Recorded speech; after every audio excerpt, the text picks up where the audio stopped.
Ya, salam warga kerajaan, selamat malam. Saya akan berbagi firman Tuhan.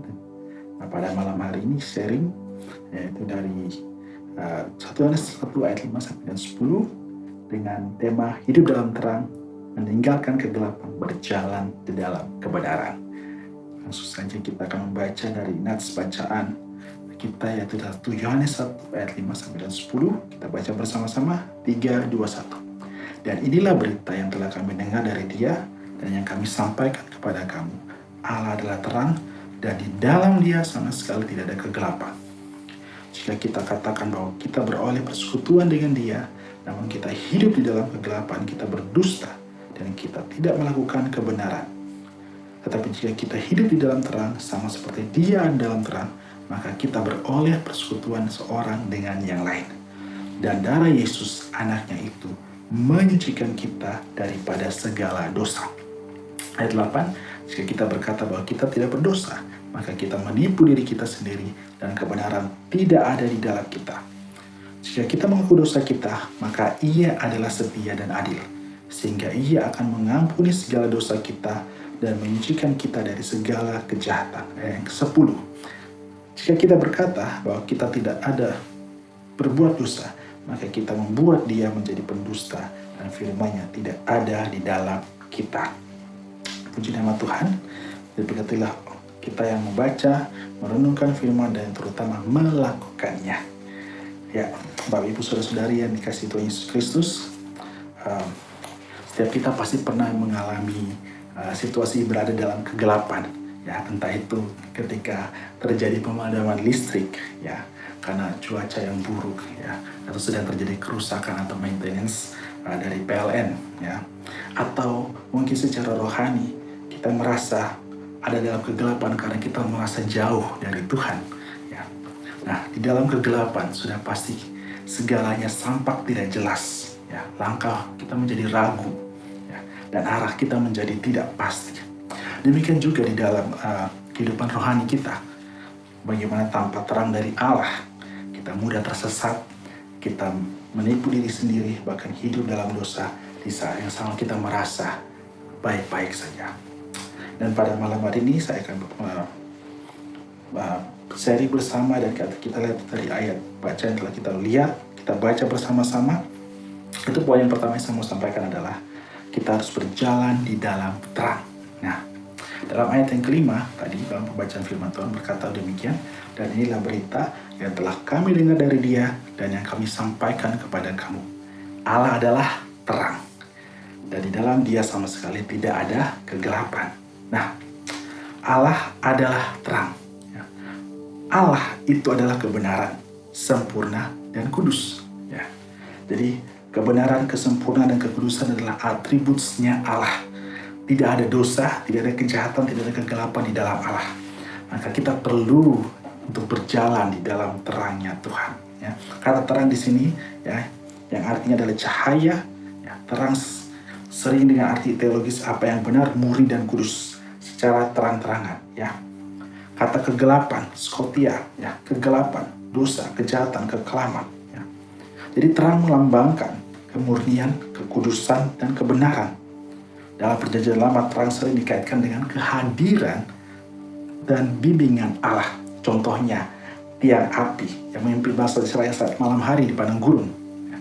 Kita juga lihat dalam firman Tuhan dalam Mazmur 27 ayat 1a. Firman Tuhan berkata dari Daud, Tuhan adalah terangku dan keselamatanku. Wow, luar biasa. Tuhan adalah terang kita, ya, dan keselamatan kita. Dalam Yesaya 60 ayat 19 beliau berkata, tetapi Tuhan akan menjadi penerang abadi bagimu dan Allahmu akan menjadi keagunganmu. Tuhan adalah terang kita yang abadi. Amin. Ya. Jadi konsep Allah sebagai terang juga merupakan kontras langsung, ya, dengan kegelapan dosa dan kejahatan. Ya. Dalam perjanjian baru, Yesus menyebutkan dirinya sebagai terang dunia. Nah, ini menarik, ya. Kita lihat bersama-sama dalam Yohanes 8 ayat 12. Ya. Yesus berkata lagi kepada mereka, akulah terang dunia, siapa saja mengikut aku, ia tidak akan berjalan dalam kegelapan, melainkan ia akan mempunyai terang kehidupan. Nah, luar biasa, ya. Siapa, ya, yang mengikut Yesus sang terang dunia tidak akan berjalan lagi dalam kegelapan. Amin. Melainkan kita akan mempunyai terang kehidupan. Nah, ini menunjukkan peran Tuhan Yesus yang mengungkapkan kebenaran Allah dan memberikan penerangan rohani bagi kita semua umatnya yang mengikut, yang percaya kepada Yesus. Ya. Nah, yang kedua, yang selanjutnya saya mau sampaikan bahwa persekutuan dengan Allah, ya, sama dengan hidup yang melakukan kebenaran. Artinya apa?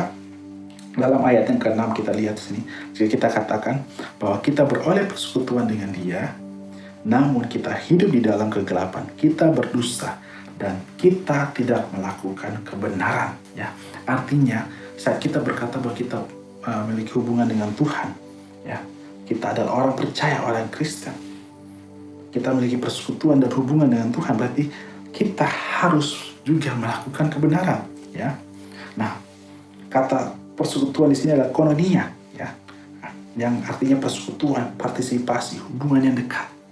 Jadi saat kita menyatakan bahwa saya adalah pengikut Kristus, saya adalah orang percaya, saya ikut Tuhan Yesus, ya, kita harus memiliki hidup juga yang melakukan kebenaran firman Tuhan.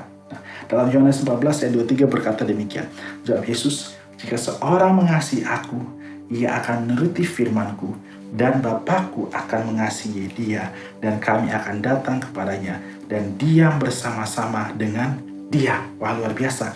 Artinya apa? Kehidupan persekutuan dengan Allah selaras dengan kehidupan yang melakukan kebenaran firman. Jadi, jangan menjadi Kristen katanya, Kristen tapi tidak melakukan kebenaran, Kristen tetapi tidak mempraktikkan kasih, Kristen tetapi tidak taat dan melakukan firman Tuhan, ya. Karena orang yang percaya, yang melakukan firman Tuhan, berarti dia ada dalam persekutuan dengan Tuhan. Amin. Nah, yang kedua yang saya mau sampaikan, poin kedua adalah kesadaran akan dosa membuka jalan kepada pemulihan. Nah, dalam ayat yang ke-7 dalam pembacaan kita tadi, firman Tuhan berkata, tetapi jika kita hidup dalam terang, sama seperti Dia ada dalam terang, maka kita beroleh persekutuan seorang dengan yang lain. Ya. Dan darah Yesus anaknya itu menunjukkan kita pada segala dosa. Jadi dosa, ya, tidak hanya merusak persekutuan kita dengan Allah, tapi juga dengan sesama. Ya. Karena ada dosa atau kesalahan hal-hal yang kita perbuat, ya, yang membuat hubungan kita dengan satu sama lain menjadi putus, menjadi renggang, ya, menjadi konflik, ya. Entah itu mungkin kita dari anak kepada orang tua, ya, atau kita kepada saudara, ya, kandung kita, ya, kepada teman atau sahabat kita, ya, atau pasangan kita, ya. Dosa atau kesalahan yang kita perbuat itu merusak tidak hanya hubungan kita dengan Tuhan, tapi juga hubungan kita dengan sesama. Jadi maka perlu yang namanya adalah pemulihan, rekonsiliasi. Kita datang kepada Tuhan, ya. Kita mau minta pengampunan kepada Tuhan dan juga kepada sesama. Nah, kita harus berani jujur, ya. Kita harus jangan jadi sesat. Artinya apa? Ya.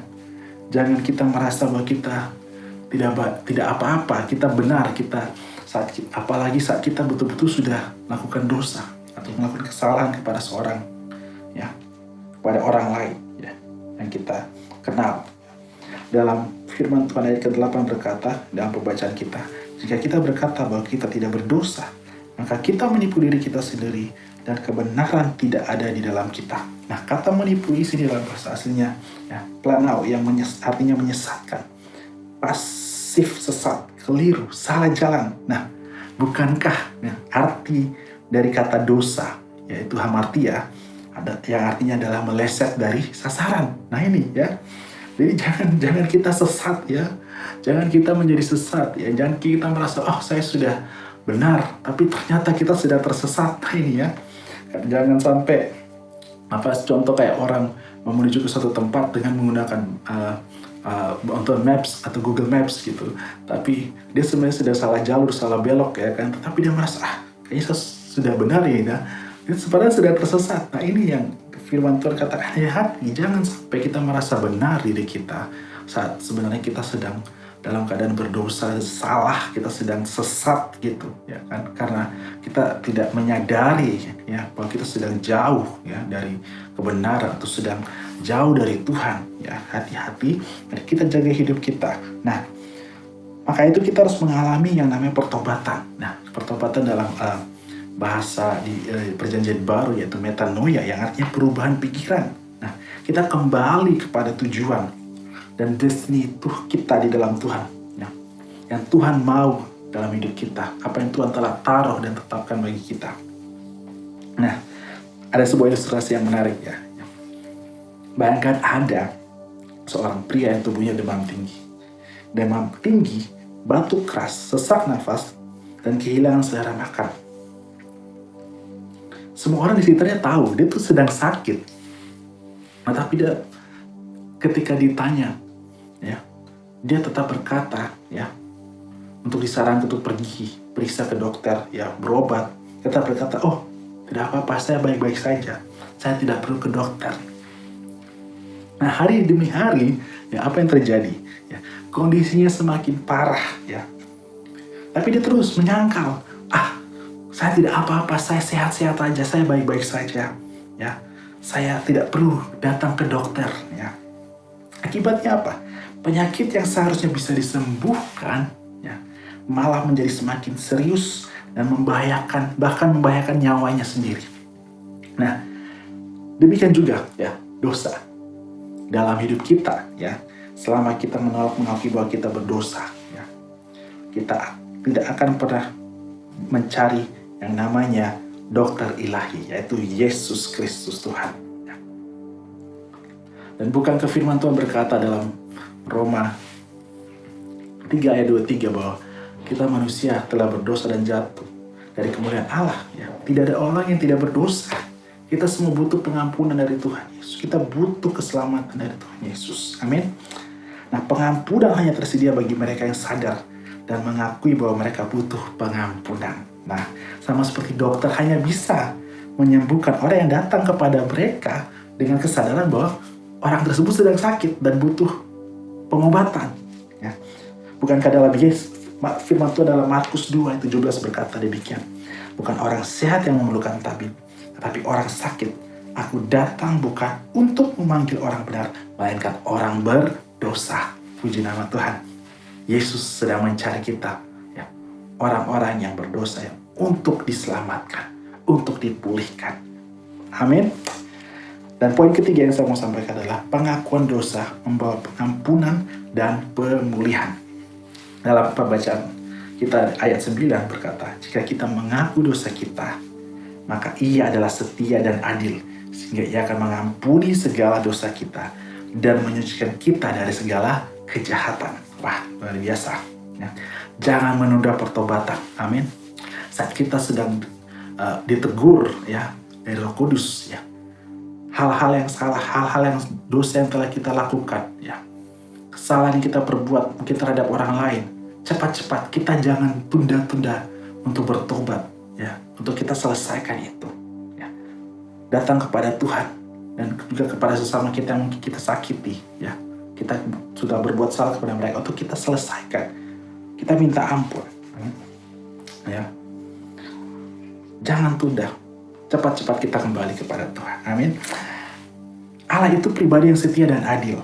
Nah, itulah pribadinya. Dia Allah yang setia. Tapi juga dia Allah yang adil. Ya. Artinya apa? Dia Allah yang setia saat kita butuh pertolongan. Ya.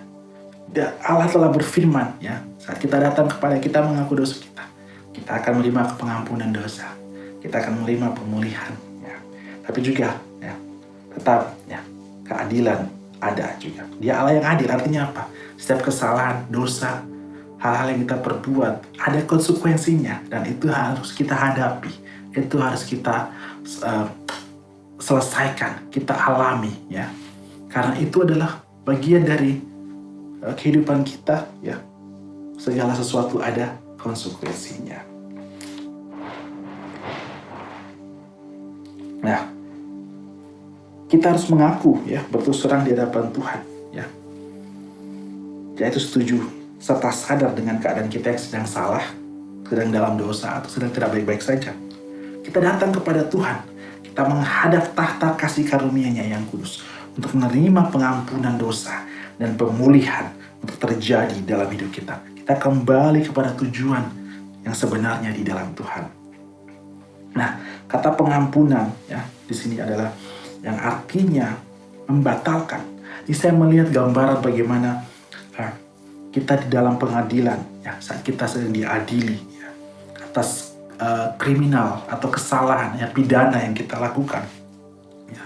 Dalam hal ini dosa ya, dengan deretan tuntutan pidana di mana kita diadili ya dalam ruang sidang itu, dan kita mengaku ya akan kesalahan kita, akan dosa-dosa kita. Nah, kita bersalah, tetapi apa putusan hakim ya, bahwa kita dibebaskan karena apa? Oleh darah Yesus saja. Amin ya. Kita dibebaskan, bukan hanya itu, tapi kita dibebaskan ya. Bukan hanya kita dibebaskan, tetapi criminal records atau catatan kriminal kita juga dihapus atau dibatalkan. Itu menjadi bersih kembali. Amin. Nah, dalam Yesaya 43 ayat 25 berkata, firman Tuhan berkata demikian, Akulah dia yang menghapus dosa pemberontakanmu oleh karena aku sendiri, dan aku tidak mengingat-ingat dosa. Wah, luar biasa. Firman Tuhan berkata, Tuhanlah yang menghapus dosa kita, dan Tuhan tidak mengingat kembali dosa kita. Dan dalam Yesaya 1 ayat 18 berkata, sekalipun dosamu merah seperti kirmisi, akan menjadi putih seperti salju. Sekalipun berwarna merah seperti kain kesumba, akan menjadi putih seperti bulu domba. Haleluya. Inilah gambaran ya, dosa kita, kesalahan kita yang telah kita perbuat saat kita datang kepada Tuhan ya. Hidup kita ya ditebus, hidup kita disucikan, dimurnikan ya, dipulihkan ya. Dosa-dosa kita diampuni, dan kita yang dulunya ya penuh noda dosa ya, kita menjadi bersih kembali oleh karena kasih karunia Tuhan, oleh karena kebaikan Tuhan, oleh karena darahnya yang telah memulihkan kita, mengampuni kita, menyelamatkan kita, menebus kita. Haleluya, puji nama Tuhan. Jadi tidak hanya diampuni, tapi kita juga akan mendapatkan dan menerima yang namanya pemulihan.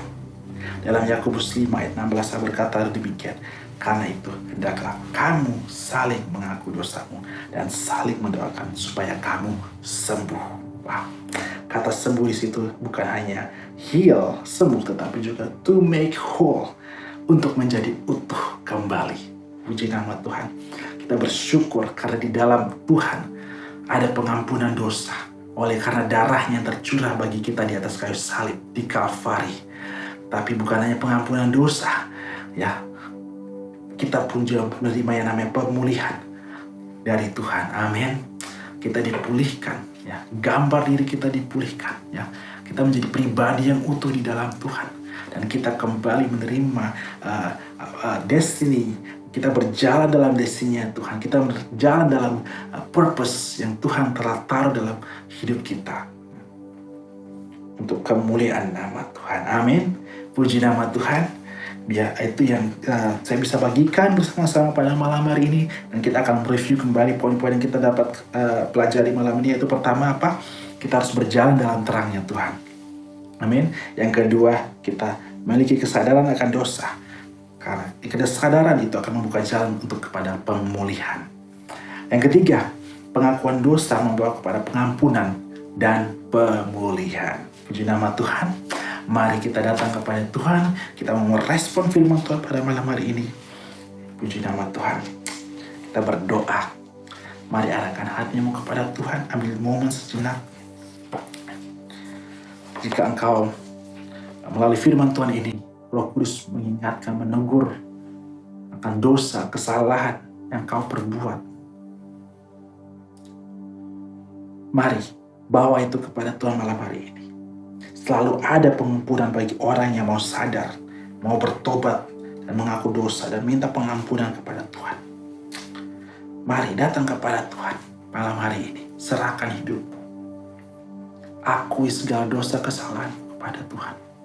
Minta pengampunan kepada Tuhan. Tuhan akan mengampuni. Tuhan akan memulihkan hidup. Haleluya. Keadaanmu akan dipulihkan. Tuhan akan bawa engkau kembali kepada tujuan yang sebenarnya, membawa pada destiny Tuhan, pada purpose and calling yang Tuhan taruh dan tetapkan dalam hidupmu. Haleluya. Mari kita berdoa. Bapa dalam surga, terima kasih Tuhan. Kami hamba-hambamu, kami umatmu Tuhan. Kami anak-anak, putra-putrimu Tuhan. Kami sadar akan dosa, kesalahan yang telah kami perbuat Tuhan. Kami minta ampun. Tuhan, ampuni dosa kami, ampuni kesalahan kami, ampuni Tuhan. Sucikan kami, bersihkan kami Tuhan. Dan bila kami mau menerima pengampunan dari dosamu Tuhan, bila darahmu menyucikan kami, darahmu menebus kami Tuhan. Terima kasih Bapak. Bila kami menjadi orang Kristen, orang percaya, yang terus berjalan dalam terang-Mu Tuhan. Bila kami terus memiliki persekutuan yang benar dan sejati dengan-Mu Tuhan. Dengan memiliki hidup yang benar di hadapan Tuhan. Yang melakukan kebenaran firman-Mu Bapa. Yang melakukan kebenaran firman-Mu Tuhan. Terima kasih Bapa. Biar Roh Kudus memimpin kami untuk berjalan terus dalam kebenaran. Untuk melakukan kebenaran dan taat akan firman-Mu Tuhan. Terima kasih Bapa. Terima kasih Tuhan Yesus. Kami bersyukur untuk kebaikan. Kami bersyukur Tuhan untuk kasih karunia-Mu Tuhan. Untuk kebaikan-Mu Tuhan. Untuk pengampunan akan dosa kami.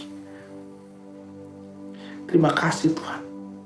Pulihkan hidup kami. Biar kami ada dalam kehendak. Biar kami terus berjalan dalam destiny-Nya Tuhan. Dalam purpose yang Tuhan telah taruh dan tetapkan dalam hidup kami Tuhan. Terima kasih Bapa. Di dalam nama Yesus Tuhan kami berdoa. Haleluya. Amin.